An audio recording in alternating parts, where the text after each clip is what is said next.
Welcome to another episode of Let's Take Charge, a podcast that focuses on stories of people, of grit, of gumption, of courage, and various things that put together amalgamate into the lives and careers that they're made of. Today, we have one such firebrand who's joined us. Her name is Mercedes Soria. Mercedes Soria is EVP and Chief Intelligence Officer at Knightscope. She's also one of those people who won the Abby Award in 2017. She's also listed as one of the most influential women in Silicon Valley. And it's amazing to have you here, Mercedes. Welcome. Thank you so much for hosting me here. I'm glad to be here. You know, talking about hustle and talking about all of these aspects of life that have gotten to where you're at, looking back, what do you think was one of those stories that stood out for you and had you sit back and say, wow, that's when I took charge? So when I was in primary school, I didn't know what I wanted to do with my life. I was too young. When I went to high school in my country, originally from Ecuador in South America, you choose not the career that you're going to study, but the area where you're going to emphasize your studies in high school. So you got three choices. You get geography, physics and math, or social sciences. So I chose physics and math because I love math. And then after that, when I went to college, I had an option to choose what I wanted to do. And at that point, I had read a book. It's called The Foundation series. It's a book about the future, about galaxies and planets and where humanity will be, as a science fiction, obviously. And I figure, what can get me closer to that? I know I'm not going to be in other planets, but what gets me closer in terms of what they use to get there? And I figured technology was that path. So the day I chose to enroll in computer science, that is the day that my life completely changed. I didn't know what I was signing up for, but I just enjoyed it a lot. You know, formative years are something, especially with STEM and, roles in STEM and women taking STEM, especially in countries like ours, because we do have shared collectives of social conditioning. Taking on a STEM role is something that is already a statement to make. Post that, your careers, of course, spanned over so many interesting roles that you've had. You were with Deloitte before. What has been some of those times when you felt like that decision was it? And what would you like to tell other girls that are looking to do and take on STEM roles in math? What is a message you'd like to give them? So if I could talk to my 70-year-old self before she started working and before she went to college, the one thing that happened to me is because I came from another country to the United States, there was the culture shock. There was I'm afraid to speak because it's not my first language. There was a lot of things why I wasn't participating in college and classes and contributing to the class and things like that. I didn't even know that there was a quiz test the next day because I didn't understand my teachers. So the only way I was able to graduate with a nearly perfect score in college was because I would memorize books every single day, all day long. And the moment that I realized my life changed, it was a moment afterward, not when I made the decision in technology, but the moment when I realized, why are there so few of us? There was 5 of me, 5 female, and most of my computer science classes, and the classes were 60 people. So there was 55 men and 5 women. And I started to look around and I was like, what's wrong here? Something is not right. So, and then I started getting really good grades, and the guys didn't like me for that. And I made really good friends with the women, but the guys were like, how are you getting so much good grades? So it wasn't great. But the moment I realized that there were not only 5 women in my initial class, but there was only 1 left by the time I graduated, that's when I decided I need to do something about this problem. And that's what got my whole women in STEM. I want to contribute to this problem. I want to avoid other women feeling the way I felt when I was in college. And that's what started my quest to get more women in STEM careers. I'm so inspired by your story. And I loved reading that your mother kept asking you what's next. Right? Yeah, my mother, yes. I've done a lot of school. In Ecuador, maybe something that happens here, maybe or not. In Ecuador, when you're a female, at least when I was there 30 years ago, the best that you could accomplish was you could work at a bank as a bank teller. That was the job that every high school girl wanted to have. But my mother looked further than that. She said, you're not going to do that. What would you like to do? And she would continuously ask the question until I told her, I want to go study physics and I want to go study computer science. And she said, go. And I have a father who said, no, she's going to get married and she's going to stop studying. Why are you wasting money sending her to college? And my mother never wavered. She said she wants to be an engineer. She will be an engineer. And even though my father was like, no way, my mom said she would be whatever she wants to be. And I got a master's degree, I got an MBA. I've done so much studying in my life. And my mom is still telling me, where's your PhD?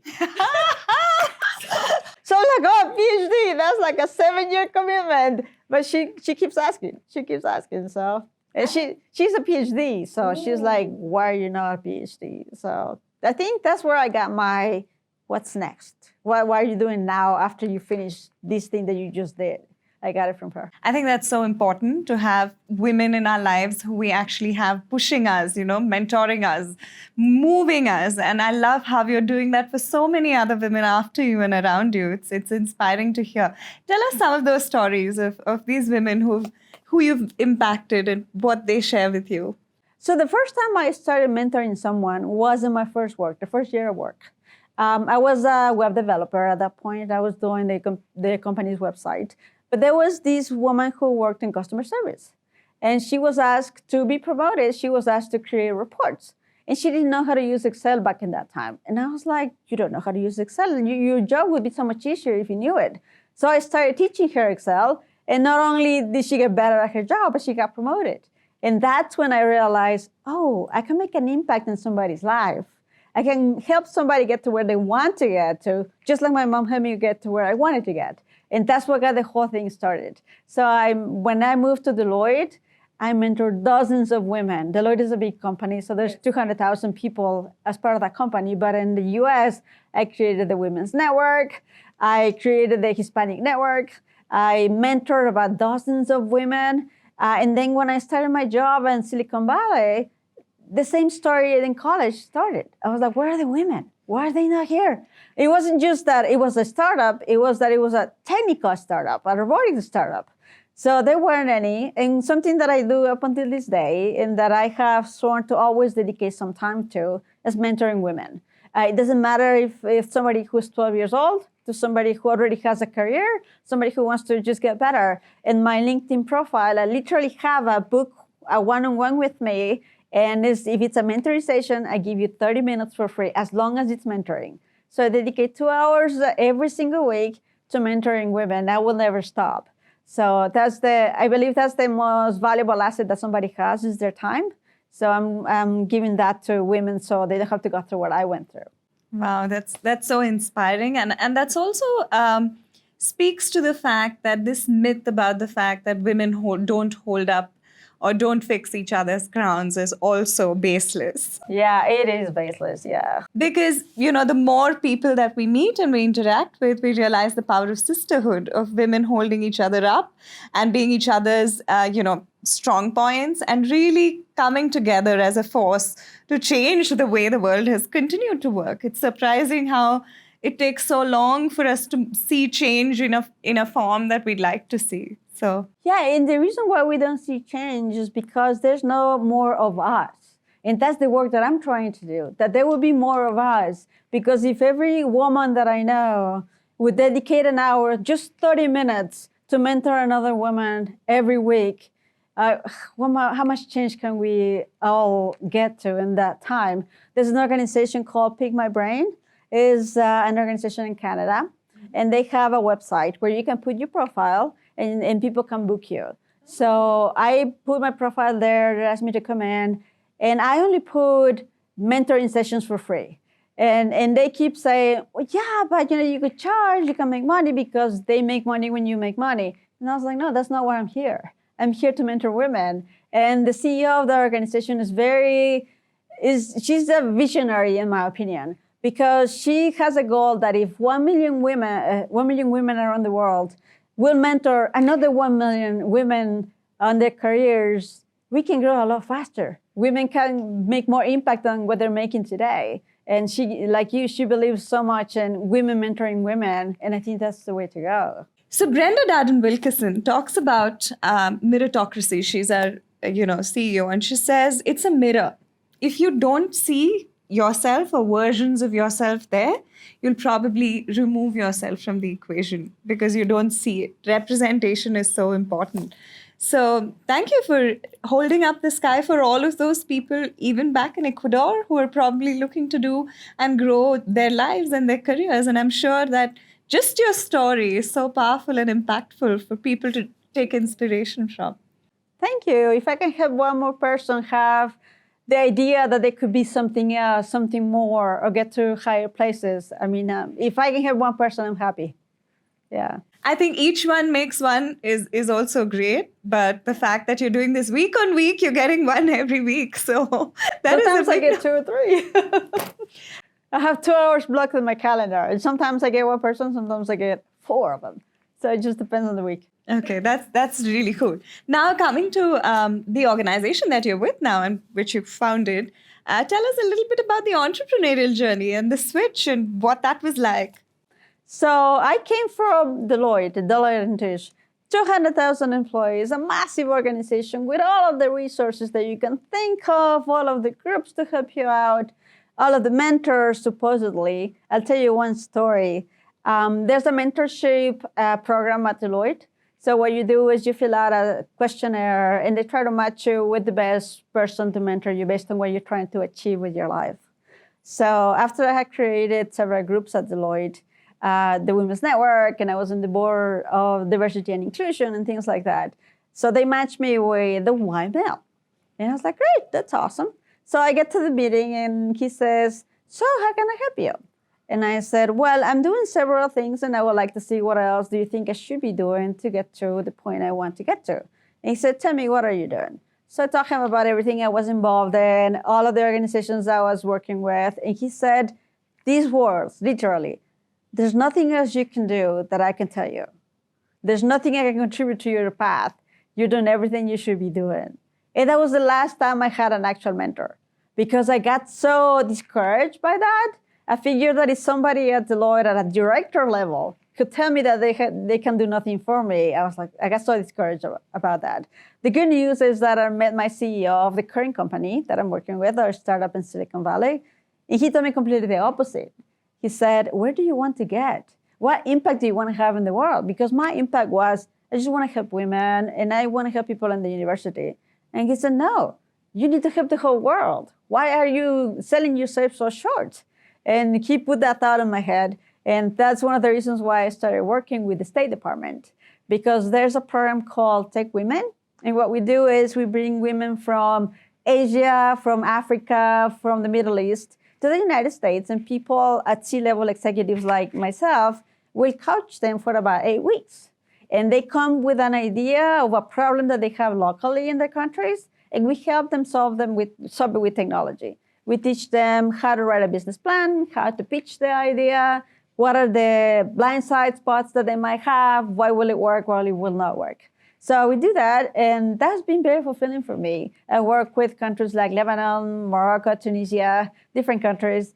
And then I ended up in the speaker program with the Department of State, which brings me here tonight. Which is amazing, right? Your work with the Department of State also goes on to speak about that impact you want to create as a wider network in terms of being able to even share your story with people who are probably looking for answers or seeking even the right questions, because sometimes if you don't have the right question, you will never get to the right answer. So tell us a little bit about your journey in terms of not just the mentoring piece, but also from the whole new, robotics angle that we're working with. You always hear robots are bad and, they're scary and, oh my God, we don't know where the world is going with AI. And there's so much. While there is the positive, there's also a lot of backlash that AI seems to be getting. So a little bit of your thoughts on that. So I think the reason why a lot of people say bad things about AI, let's start with that and then move over to robotics.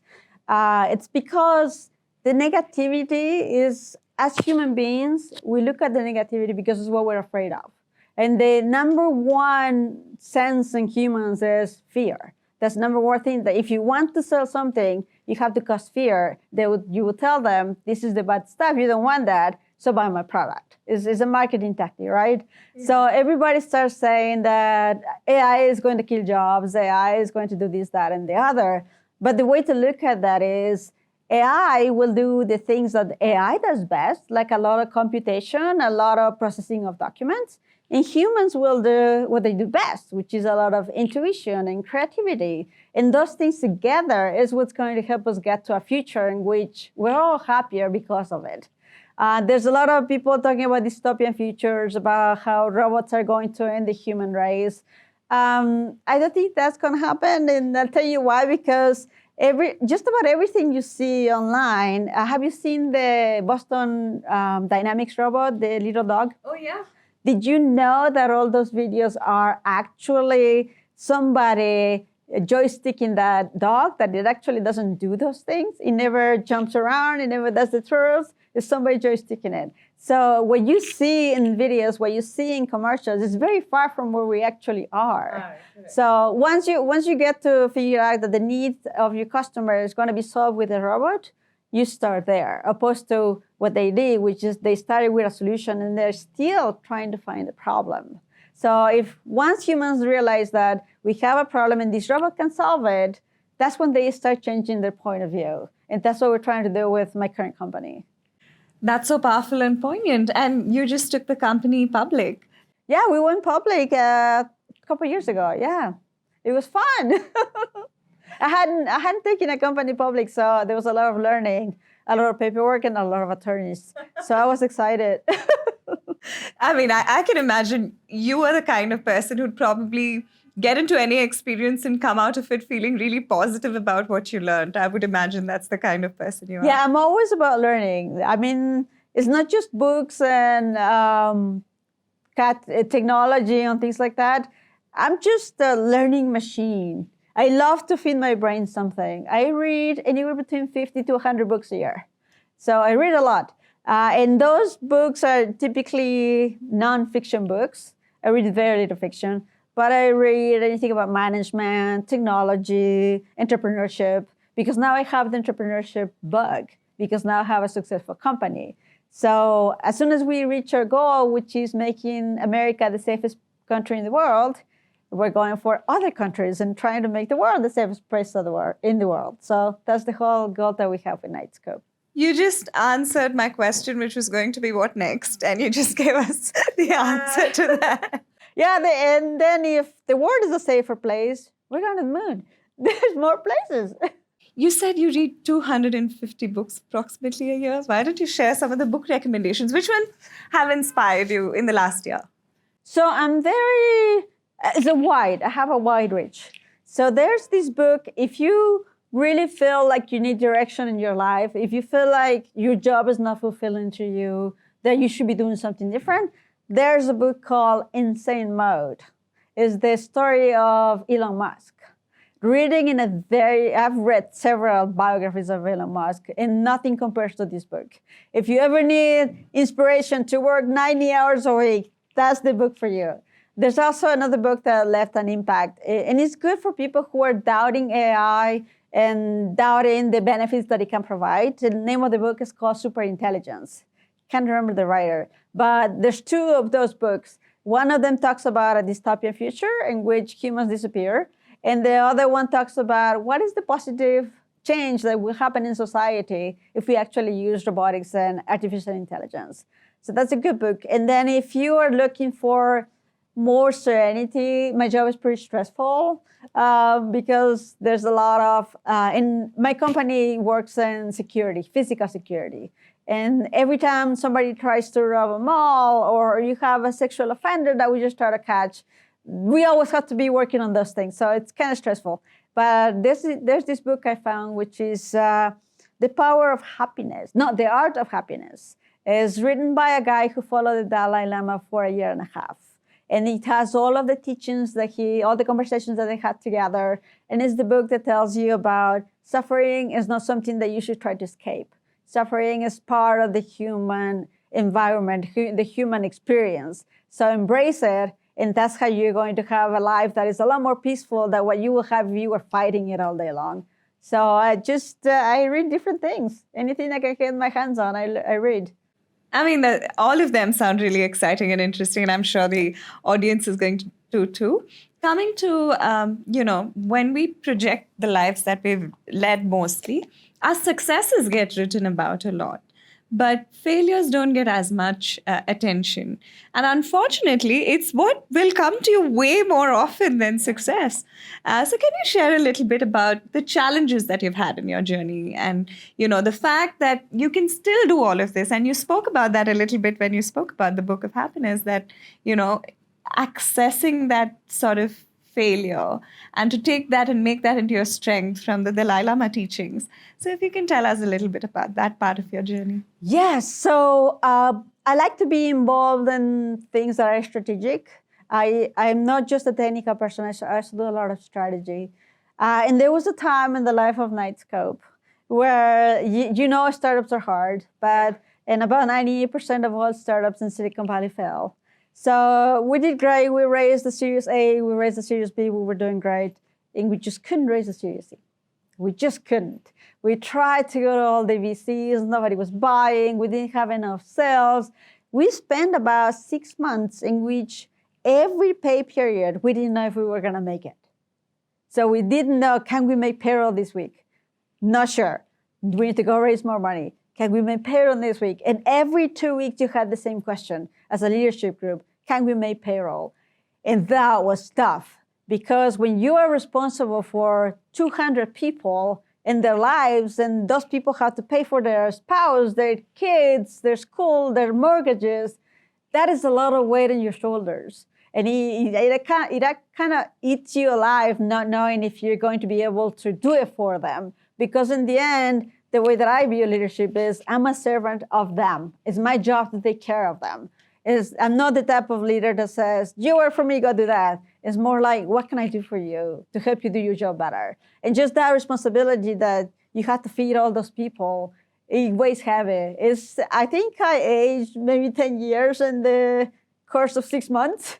That was tough. That was really tough.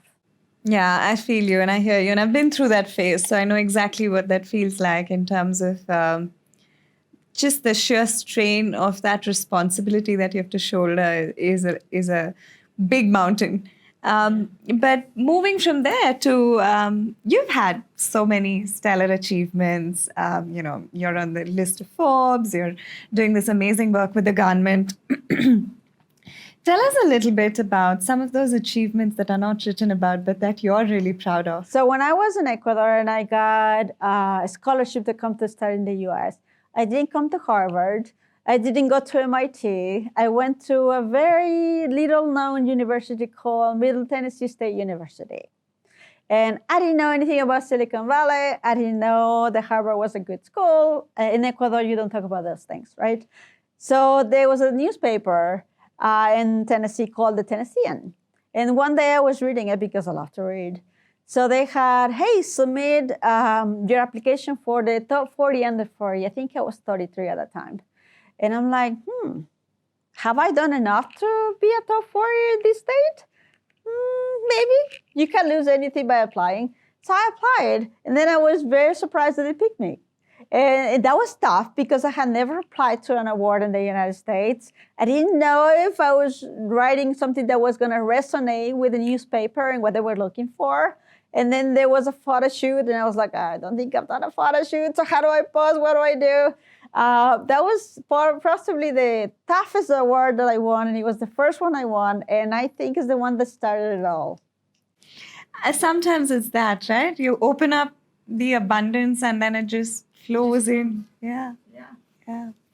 Thank you for all of those stories. Now I'm going to shift gears a little bit and talk about the future of what you see for women in STEM roles and careers for women. Because as you said, the dropouts keep happening at every stage. You see fewer and fewer as they climb. So what do you envision as a future for women in tech and women in STEM? So one of the things that I really appreciate about the Big My Brain website is how they're looking at women executives and they're looking at them to mentor one person. So if they get 1,000,000 women executives that mentor one person, that's another 1,000,000 of us. So what I see is more sisterhood, more people embracing more women in the workplace. There's now DEI efforts, and women are delivering. The women that I have hired in my company, they're delivering what I'm asking them to. And it's also, do they have somebody that they can look at and say, that person is in a high level. She kind of looks like me. Then maybe I can get there. So I'm always trying to find women who are in high level positions that are willing to mentor other women. And I challenge them. Like I just challenged somebody this morning. She said, you know, there's not that many women in the organization I was at. And I said, I have a challenge for you. She said, what is it? And I said, you know, I have this link in my LinkedIn profile, so any woman can have 30 minutes of my time for coaching. I challenge you to do the same. If you want change, you have to be the change. And that would be my message to all the women that are in high positions, that we can help women to come up. If you want to see that change, you have to be that change. And I think it's happening more now, because Anita B is now in more countries than they used to be when I won the award. And there's more women going to the conference. It used to be 20,000 when I went. Now it's like 30,000. So the change is happening. It's just not happening as quickly as I would like it to. One step ahead, two behind. Yeah, unfortunately, yes. But we're getting somewhere. Because there used to be, I give you a stat in the United States, out of 100 people who graduate from STEM careers, when I graduated, there were only about 15% that were women. And the latest statistic from last year is 32% are now women. So there's more women coming into STEM, there's more women interested in technology, and the more that us who are in technology can do to help them, the more we are working towards an equitable future for all of us. Oh, that's such a beautiful space. Now we're going to have some fun. I'm going to do a quick word association game with you. It's like a rapid fire. So I'll say a word and say the first thing that comes to your mind when I say the word. Okay. Technology. Me. Equity. Women. Women. Power. Ooh. Strength. Not weakness. Confidence. Women in power. Change. We are the change. Mercedes, it was so lovely speaking with you. It's been such a wonderful conversation. I love the spirit that you carry, because it is so, it's so pure and beautiful, and you have the ability to be so resonating with the people that you speak with. And I've barely had a little bit of time with you, but I do see why so many women would be inspired by your story and the stories that you share and all that you do for all of them all around the world. We're so happy to have you here in India, and we're so happy we got this time for Let's Take Charge, for you to have joined us here. We will keep the conversation going. We'd love to invite you back for our conference, which is happening end of this year, November. So hopefully, if you can make it here, we'd love to put you on stage and speak to 15,000 Indian women also who can hear your story, and we'd love to share. Be interesting to know the dates if I can make it. I have a book launch in October in New York City, and then I'm coming back to India in December. Exactly. So we'll try and get you for sure to one of the stages. Awesome. Okay. That was Mercedes talking to us about her life and her journey, and of course the incredible work that she's doing back in Silicon Valley, not only with her own organization, but the sheer circle of influence that she holds, both within the ecosystem of women and women in STEM, and also the work that she's doing with the government, because she believes that every place in the world should be a safe place, and she's going to hunt down the moon next. So that was such a lovely conversation. I hope you enjoyed it. If you did, please do like, share, and subscribe. Our podcast is available on any of the channels that you want to find us on. So make sure that you come back and listen to the next episode as well. Thank you for listening in today, and thank you for sharing.